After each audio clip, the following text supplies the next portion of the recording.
नमस्कार दोस्तों, आपका स्वागत है आपके अपने चैनल पर। दोस्तों, आज हम बात करने जा रहे हैं एक ऐसे मुद्दे पर जो भारत के हर एक सीएमए और सीएस प्रोफेशनल के लिए बहुत ही महत्वपूर्ण है। 21 जुलाई 2025 को इनकम टैक्स बिल 2025 पार्लियामेंट में पास हो चुका है और इसमें सिर्फ चार्टर्ड अकाउंटेंट्स को ही रखा गया है, जिससे सीएमए और सीएस प्रोफेशनल के लिए तगड़ा झटका माना जा रहा है। दोस्तों, ये फैसला क्यों लिया गया और इससे सीएमए और सीएस प्रोफेशनल के ऊपर क्या असर पड़ेगा, क्या वाकई में ही अच्छा फैसला है?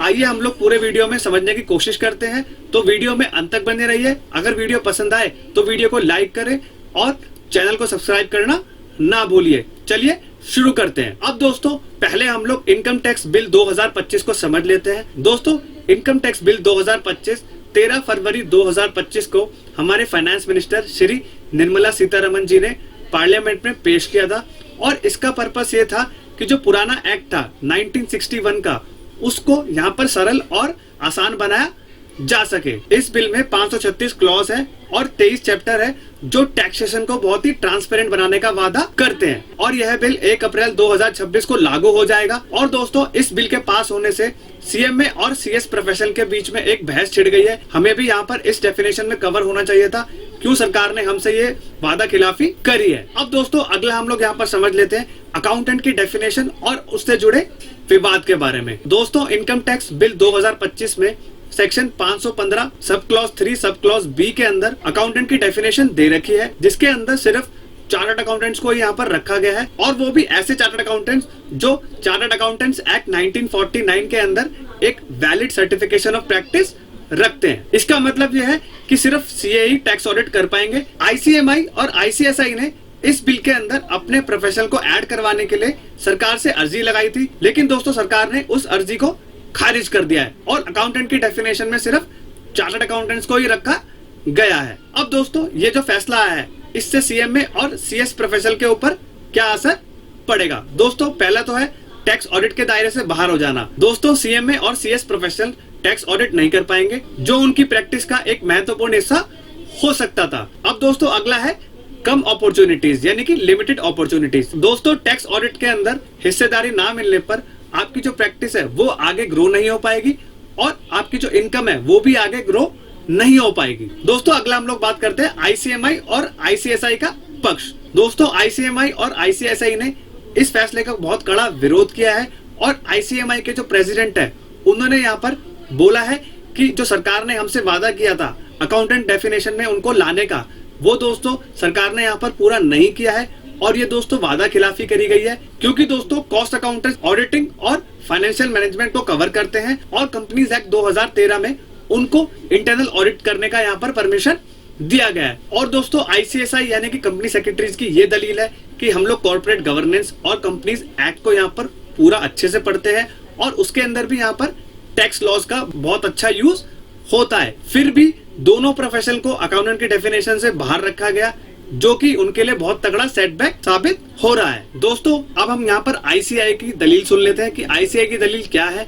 दोस्तों, आईसीआई ने इस फैसले का बहुत अच्छे से स्वागत किया है और उनके जो प्रेसिडेंट है, उन्होंने यह बोला है इस बिल के आने से जो टैक्स सिस्टम है उसको और सरल बनाया जाएगा और जो सीए की विशेषज्ञता है वो और बनी रहेगी। और दोस्तों, कुछ चार्टर्ड अकाउंटेंट्स का ये भी मानना है कि जो टैक्स ऑडिट करने की कैपेबिलिटी है सिर्फ चार्टर्ड अकाउंटेंट प्रोफेशनल के पास ही है और किसी प्रोफेशनल के पास नहीं है। दोस्तों, अब सरकार का ये जो फैसला आया है ये सही है या नहीं है? दोस्तों, अभी तक ये सवाल बना हुआ है सीएमए और सीएस प्रोफेशनल के बीच में कि ये फैसला जो सरकार ने दिया है ये सही है या नहीं है, क्योंकि दोस्तों जो हमारी सरकार ने बात करी थी कि जो टैक्स सिस्टम है उसको यहाँ पर वो ट्रांसपेरेंट रखना चाहते हैं और हर एक प्रोफेशनल को एक इक्वल अपॉर्चुनिटी देने का सरकार ने वादा किया था। लेकिन दोस्तों, ये जो वादा खिलाफी सरकार ने सीएमए और सीएस के साथ, इसके ऊपर एक सवाल या निशान ही अभी तक बना हुआ है, क्योंकि दोस्तों इस बिल के आने से पहले एक होप क्रिएट की गई थी कि सीएमए और सीएस प्रोफेशनल को भी इस डेफिनेशन में कवर किया जाएगा और उनको यहाँ पर प्राथमिकता भी दी जाएगी कि वो टैक्स ऑडिट कर पाए और उनकी जो प्रैक्टिस है वो भी अच्छे से ग्रो हो पाए। लेकिन दोस्तों सरकार ने यहाँ पर फिर से निराश किया है सीएमए और सीएस प्रोफेशनल को और उनको बोला गया है कि आपकी इतनी अभी कैपेबिलिटी नहीं है कि आप टैक्स ऑडिट कर पाए। और दोस्तों, हम लोग सिक्के के अगले पहलू पे देखें तो सीए प्रोफेशनल की ये बहुत अच्छी जीत है उन्होंने अभी तक अपना राइट बना के रखा है। जब से उनका एक्ट पास हुआ है 1949 में, उनको अभी तक राइट टैक्स ऑडिट का दिया गया था। लेकिन दोस्तों सीएमए और सीएस प्रोफेशनल बाद में आए थे। लेकिन दोस्तों मैं आपको बताना चाहूंगा सीएमए प्रोफेशनल था वो सीए के साथ ही आया था, लेकिन उन्होंने अभी तक अपने आप को यहाँ पर साबित नहीं किया है कि सरकार उनको यहाँ पर टैक्स ऑडिट की अपॉर्चुनिटी दे पाए। सीएस तो दोस्तों बाद में आए थे, लेकिन सीएमए वाले जो थे वो साथ साथ चल रहे थे सीए के, और उनकी जो कैपेबिलिटी थी वो उनके टक्कर की मानी जाती थी। लेकिन दोस्तों सरकार ने फिर दोबारा से झुटलाया है सीएमए प्रोफेशनल को, और उनको दोस्तों यहाँ पर एक थप्पड़ सा मारा है सरकार ने कि अभी तक हम आपको उस लेवल पे नहीं मानते कि आप टैक्स ऑडिट कर पाए। और दोस्तों आए दिन हम लोग देखते रहते हैं जो सीएस है वो पकड़े जा रहे हैं जीएसटी फ्रॉड में भी और बहुत सारे फाइनेंशियल फ्रॉड में भी। लेकिन दोस्तों सरकार ने अभी तक उनके खिलाफ कोई ऐसा एक्शन नहीं लिया है, और जो प्रोफेशनल्स थे उनको यहाँ पर इक्वल अपॉर्चुनिटीज नहीं दी है। और दोस्तों आखिर में हम लोग बात करते हैं कि भविष्य की संभावनाएं क्या हो सकती हैं। दोस्तों अब जो बिल है वो पास हो चुका है और सीएमए और जो सीएस प्रोफेशनल्स हैं उनके लिए सेटबैक साबित हुआ है। लेकिन दोस्तों नियर फ्यूचर में क्या हो सकता है, इस बिल में यहाँ पर संशोधन यानी कि चेंजेस ला सकते हैं और अकाउंटेंट के डेफिनेशन में अपना नाम जरूर ला सकते हैं। लेकिन दोस्तों सपना ही रह जाएगा, और सीएमए और जो सीएस प्रोफेशनल्स हैं उनको यहाँ पर सीए के होते हुए टैक्स ऑडिट करने की अपॉर्चुनिटी। दोस्तों इंडिया में जो सीए इंस्टीट्यूट है वो नंबर 1 माना जाता है, और उसने यहाँ पर प्रूव किया है कि हम लोग नंबर 1 पे क्यों आते हैं।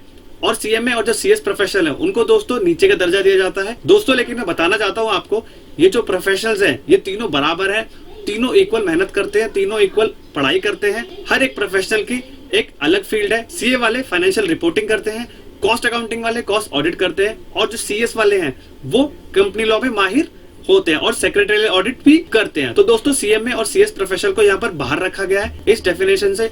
अभी तो ऐसा कुछ चांस नहीं है कि उन लोगों का डेफिनेशन में कवर होना। दोस्तों आखिर में मैं आपको यही बताना चाहूंगा, सीएमए और सीएस प्रोफेशनल निराश ना हो और अपना ट्राई करते रहे और सरकार को यहाँ पर रिझाते रहे, क्योंकि दोस्तों जब तक सरकार नहीं मानेगी तब तक उनका नाम अकाउंटेंट की डेफिनेशन में कभी कवर नहीं होगा। तो दोस्तों दोनों प्रोफेशनल क्या कर सकते हैं, अपने काम को सुधार सकते हैं और सरकार की नजरों में आने के लिए ऐसा कुछ काम करें दोनों इंस्टीट्यूट जो सरकार को लगे कि ये दोनों इंस्टीट्यूट भी एग्जिस्ट करते हैं और अच्छे से काम कर रहे हैं, जैसे कि सीए वाले काम कर रहे हैं। फ्रॉड पकड़े जाने पर भी और टैक्स की चोरी के कारण भी सीए वाले अभी तक नंबर 1 पे बने हुए हैं, लेकिन सीएमए और सीएस प्रोफेशनल अपनी मेहनत से काम करते हैं, कोई टैक्स की चोरी वगैरह भी नहीं करते हैं। कॉस्ट ऑडिट और सेक्रेटरियल ऑडिट में तो कोई चांस ही नहीं है कि आप लोग फ्रॉड कर पाए। लेकिन दोस्तों फाइनेंशियल रिपोर्टिंग और बैलेंस शीट वगैरह साइन करते टाइम तो बहुत सारे यहाँ पर फ्रॉड पकड़े गए हैं, जिससे कि सीए को यहाँ पर डिग्रेड किया गया है, लेकिन सरकार ने उनके खिलाफ कोई एक्शन नहीं लिया। तो दोस्तों अगर ये वीडियो इन्फॉर्मेटिव लगाओ और सीएमए और सीएस प्रोफेशनल के लिए आप आवाज उठा पाए तो दोस्तों ये वीडियो को लाइक करें और चैनल को सब्सक्राइब करना ना भूलिए। मिलते हैं अगले वीडियो में। जय हिंद, जय भारत।